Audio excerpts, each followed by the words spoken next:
Kansas World.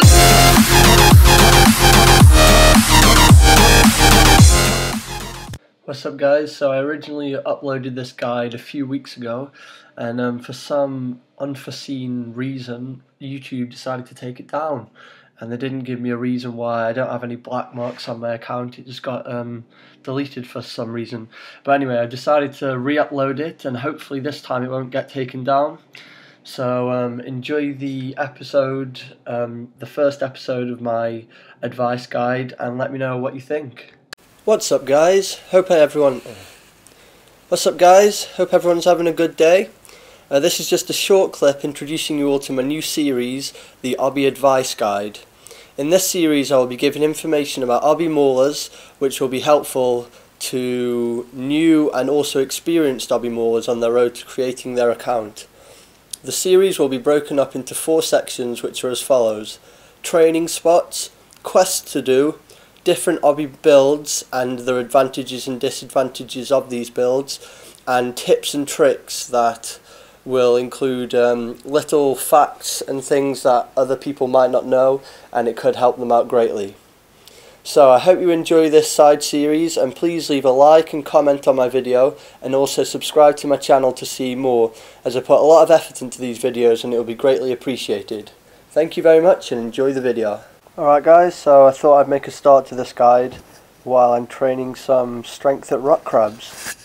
So I'm going to start off with all the tips and tricks that I've accumulated that don't need any visual explanation, so I can just explain them here and you'll probably know what I mean.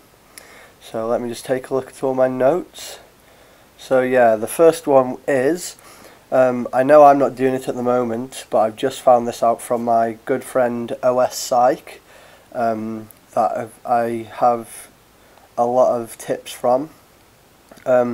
Iron chain is better than iron plate body when training because the chain has a highest crush bonus. And to follow on with that, before the 60 strength, the Drayman staff is the best weapon to train with because rock crabs are weak to crush bonuses, and machete, the red topaz machete, which other people may say is the best, is a slash attack. So therefore the iron chain plus the Drayman staff both make for better bonuses because they're both crush bonuses, which rock crabs are weak to. When training above 60 strength, most people will use a berserker necklace and an Obby Mauler just because that's what people PK with. But for training, Fury and an Obby Mauler is better than a berserker necklace and an Obby Mauler, just because of the accuracy bonus of the Fury amulet. Let me get another one. Oh yeah, so for people training some Slayer, up to 55 for the Slayer staff, if you do plan on getting prayer, obviously do Priest in Peril, but do not talk to the guy after you've finished it. After you finish the quest, don't talk to the guy because that actually unlocks Canifis.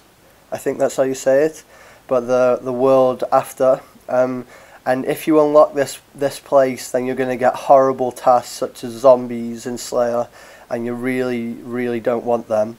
So you can do Priest in Peril, which other people may say is wrong, but just don't speak to the guy after, because that will unlock it. Use all range and mage experience on Slayer. So don't go to rock crabs and train range up until 30 and then start doing it, because it might hit more, because there is a chance you're going to become range or mage based on doing this. So no experience is wasted on other things apart from Slayer. Now to a few items. So the combat bracelet is the equivalent to myth gloves. So if you are a low level and you haven't got around to doing myth gloves just yet, then you can buy a combat bracelet. They're only about 35 to 40k I think at the moment, so they're pretty cheap and they do have the same stats as myth gloves.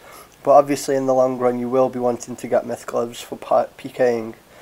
As well as this, a regen bracelet is the same as Addy gloves, and regens are quite expensive. I think they're about 3.2 mil, I think, at the moment. So they are a lot of money, but I'm training with one right now, and I do think it's worth it. And as well as that, they regen 2 health per minute instead of 1. And although that doesn't sound very much, it is a very big difference when you come to train with it.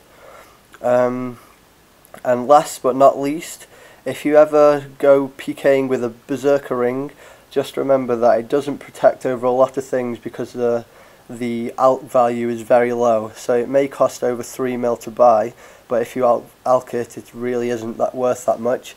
So just make sure before you go and lose all your stuff that it does protect over anything else you're risking.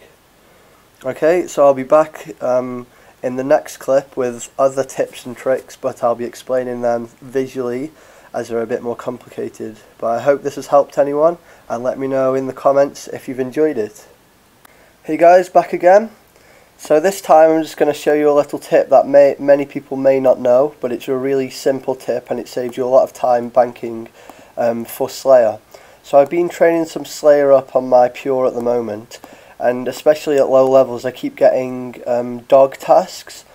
So if you still want to melee the task so you don't have to waste any range and mage experience, you can come down here in Al-Qarid. I'll just show it on the map. So it's here. So get a carpet to this place, and it's really not far from Al-Qarid, the Shanty Pass. And there is a lot of jackals, and they're only level 21, and I think they have 27 hit points. That's 27 experience, and you can melee them, and they're really not that hard. So I'm dressed in the desert shirt, desert robe and desert boots, just so I don't have to use many water skins. And this brings me on to my tip number 2. So as you can see here, I've only got 3 water skins, and I've got 80 noted lobsters. So if you're going to be here for a while, I had 40 last time, and it took me 2 inventories of lobsters. And you also get tasks such as crocodiles, which are down here, which is quite a big pain of a task. But so say if I've been here for half an hour and I've run out of food and my water skins are just about to run out as well, then you run back up into the town, and you can go over to this water source over here and use your water skins on this fountain, and it will fill all of your water skins up. So I only just used 1 dose, but now they should be all back to 4, yeah? And then if you need some more food, so say I've been there for half an hour and I've finished all my food, you have to bring a bit of cash. I usually bring about 10k, but maybe more if you're going to stay here for longer, and as many noted lobsters as you think you're going to need. And then you come over to this guy, the market seller, trade with him, sell your lobsters, and then I need 2, but I just sold 5 like an idiot, and I'm going to buy them back off myself. So you're going to do that for a whole inventory. So you're going to sell, say, 25 to him, or 24 because you've got 4 invo spaces already used, and then buy them back, and you've now got a full inventory again, so you can carry on with your task.